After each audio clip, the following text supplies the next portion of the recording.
स्थानिक स्वराज्य संस्था ही कोणतीही असो, नागरिकांना सुविधा पुरवणं हे तिचं आद्य कर्तव्य असतं। मात्र ग्रामपंचायतीच्या कारभारातील महापालिकेकडे वर्ग करण्यात आलेल्या दावडीवासियांना मूलभूत सोयी सुविधांसाठी वणवण करावी लागत आहे। पिण्याच्या पाण्याची प्रमुख समस्या इथे असताना गावातील रस्ते अरुंद आहे। या गावात गटारांची उणीव तसेच स्वच्छतेचा बोजवारा उडलेला आहे। एकूणच या गावाचे चित्र पाहता शहरालगतचे एक गाव विकासापासून कोसं दूर असल्याचे दिसून येत आहे।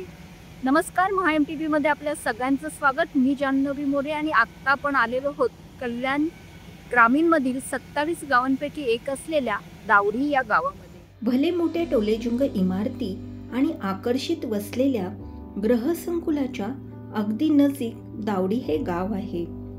पिण्याचे पाणी मुबलक न मिळणे ही या गावची मुख्य समस्या आहे। पाणी 2 ते 3 दिवसातून एकदा येते। अर्धा तास येणारे पाणी काही वेळेला येतही नाही।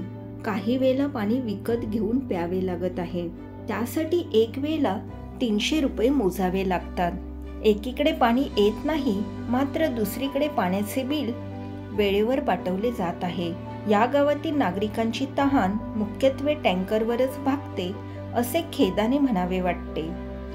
गावातील दैनंदिन जमा होणारा कचरा देखील वेळेवर उचलला जात नाही। त्यामुळे कचऱ्याचे ढीग रस्त्याच्या कडेला मोकळ्या भूखंडावर साचून राहत आहेत। यात दुर्गंधी पसरत असून पावसाळ्यात उद्भवणाऱ्या साथीरोगाला पोषक वातावरण येथे मिळत आहे। नागरिकांवर रोगराईचे संकट असताना येथील गटारे देखील साफसफाई केली जात नाही। मुळातच गावात सांडपाणी वाहून नेणाऱ्या गटारांची बांधणी बहुतांशी ठिकाणी झालेली नाही। याचा फटका सांडपाणी रस्त्यावर येऊन दलदलीचे साम्राज्य पसरत आहे। गावात जिल्हा परिषदेची शाळा आहे, मात्र महापालिकेत गावे येऊन देखील ती शाळा महापालिकेकडे वर्ग झालेली नाही।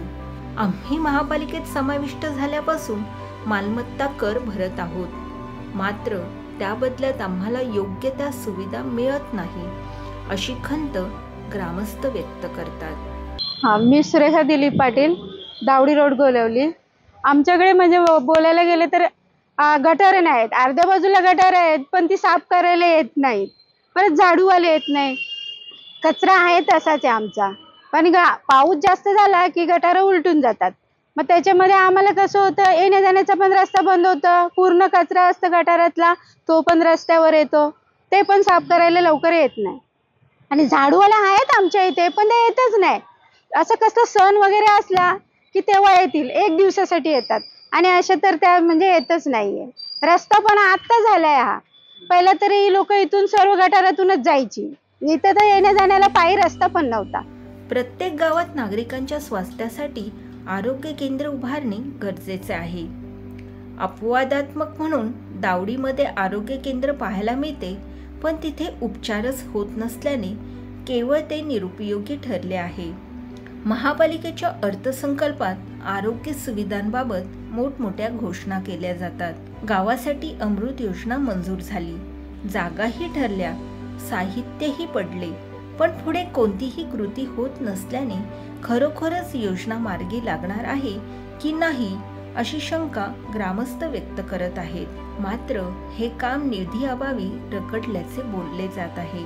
कल्याण डोंबिवली महापालिकेने घनकचऱ्याच्या तक्रारी वाढत असल्याने नुकताच चेन्नई पॅटर्न लागू केला। यात कचरा नियमितपणे उचलला जाईल अशी ग्वाहीही दिली गेली। मी सदाशिव सीताराम गायकर, गोलवली, दावडी रोड। आमच्या गोलवली दावडी इथे पाण्याची तर पहिला एवढी समस्या आहे की टँकरनी, परत काही लोक आपले स्वतःचे टँकर मागून विकत घेऊन पाणी घेतात, आणि कचरा कर्मचारी आरोग्यासाठी एवढी हानिकारक झालेली आहे की जिथे तिथे कचऱ्याचे ढीग लावून घाण कचरा आरोग्यासाठी एकदम धोकेदायक ठरलेला आहे।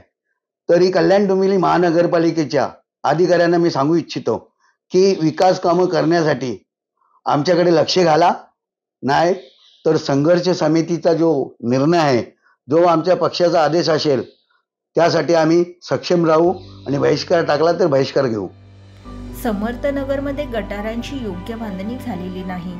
पाण्याचा निचरा होत नसल्याने गटारे तुडुंब भरून सदैव वाहत असतात। या घाणेरड्या सांडपाण्यातून नागरिकांना पायपीट करत जावे लागते। दावडी गावाला विस्तीर्ण असा तलाव लाभलेला आहे। येथे कठडे नाहीत। रात्रीच्या वेळी लाईट नसल्याने अंधार असतो। पावसाचे पाणी तलावाच्या बाहेर येत आहे। आमदार राजेश मोरे यांनी या तलावाला भेट दिली होती। त्यावेळी ग्रामस्थांनी त्यांच्याकडे सुशोभीकरणासाठी चांगला निधी मिळावा अशी मागणी केली होती। त्यामुळे ही मागणी त्यांची पूर्ण होते की त्याला केराची टोपली मिळते हे पाहावं लागेल। महापालिकेतील 27 गावांना सोयी सुविधा मिळत नसल्याने प्रत्येक निवडणुकीत आमदार म्हणून एका नव्या चेहऱ्याला ग्रामस्थांनी पसंती दिलेली आहे। महापालिका प्रशासन, खासदार आणि स्थानिक आमदार या सर्वांच्या उदासीनतेमुळे या 27 गावांची स्वतंत्र नगरपालिका कधी होणार हा प्रश्न आज देखील अनुत्तरितच आहे। महापालिका विरुद्ध संघर्ष समिती हा वाद कायमचा कधी मिटणार याबद्दल तुम्हाला काय वाटतं हे तुम्ही आम्हाला कमेंट बॉक्समध्ये नक्की कळवा।